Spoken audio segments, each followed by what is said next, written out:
pas Barış'a. Barış iki rakibin arasında faul olması lazım. Maçın hakemi faul verdi. Rahmi'nin sevdiği bir yer.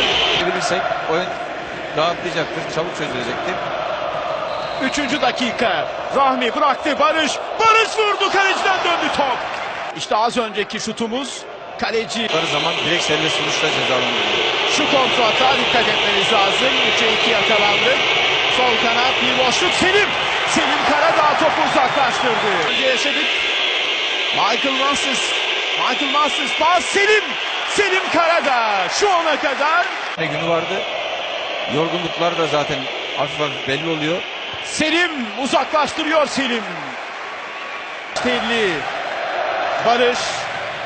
Barış geçemedi rakibini Barış Telli ama çok hızlı Barış. Atletizmle uğraştı. Rahmi geçti rakibini. Rahmi Özcan. Ali Can Ata destek verdi. Duvar pası Rahmi'ye geçmiyor top. Son izleyeceğimize eminiz şu dakikadan itibaren. Şimdi Rahmi'nin ortası Barış'a doğru. Barış! Top direkten döndü. Barış Telli. Rahmi bir orta daha. Kaleden de müdahale olması lazım. Köşe vuruşu kararı. İşte Rahmi Özcan. Bu köşe vuruşu. Barış'ın mükemmel vuruşu. Top direkten döndü oyun alanına. Yedek kulübemiz. Parkta değerli seyirciler. Barış. Şimdi Serkan. Gol pozisyonu. Serkan geriye çıkardı. Barış vurdu. Top dışarı gitti. Barış kontrol. Şut açısı. Barış. Kaleci. Serkan sokuldu kale çizgisine. Serkan ortaya. Bir vuruş. Gol! Ömer Güler! Gol Ömer! Ne güzelsiniz, ne güzel! Ömer Güler! 25. dakika. Vodafone Park'ta Ömer! Vodafone Park'ta milliler! Vodafone Park'ta Ampute milli takımı! Ömer Güler yüz! Allah'ım ne güzel bir an! İşte Serkan ortaya Ömer!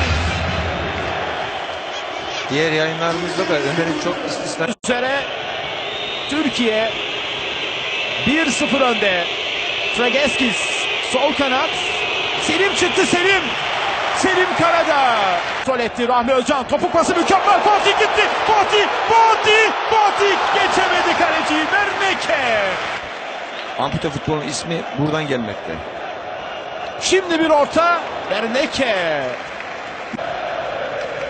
Rahmi Özcan geriye çıkardı. Fatih Şentürk. Fatih top dışarıda. Fatih Şentürk. Rahmi Özcan. Rahmi'den pas. Serkan hareketlendi. Serkan geldi. Fatih içeride. Serkan ortaya. Fatih kaleci Berneke. Ampute futbol takımında oynuyor. Son dakika kafa vuruşu. Olacak iş değil. Dakikada İngiltere eşitliği buldu. Puanlara gönderdi. 1-1 oldu. Eğer böyle biterse maç uzatmaya gidecek. Şu anda müthiş bir dedi. Osman ayağından topu çıkarmadı şimdi Vaz. Barış ceza alanına baktı. Barış geriye. Osman çakmak gol. Gol. 50+2 gol. Osman'ın golü. 50+2. Sadece bir dakika umutlandırdık İngiltere'yi. Sadece bir dakika umutlandırdık. Osman kaptan attı. Osman Çakmak. Muhabirimiz Cemçiler'e koştu.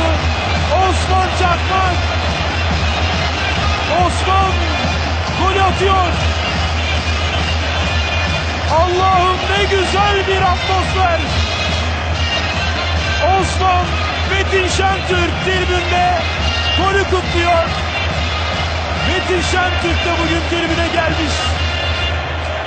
Barış, Osman'ın golü. Osman şampiyonluğun golü. Osman Çakmak'ın golü. Osman Çakmak.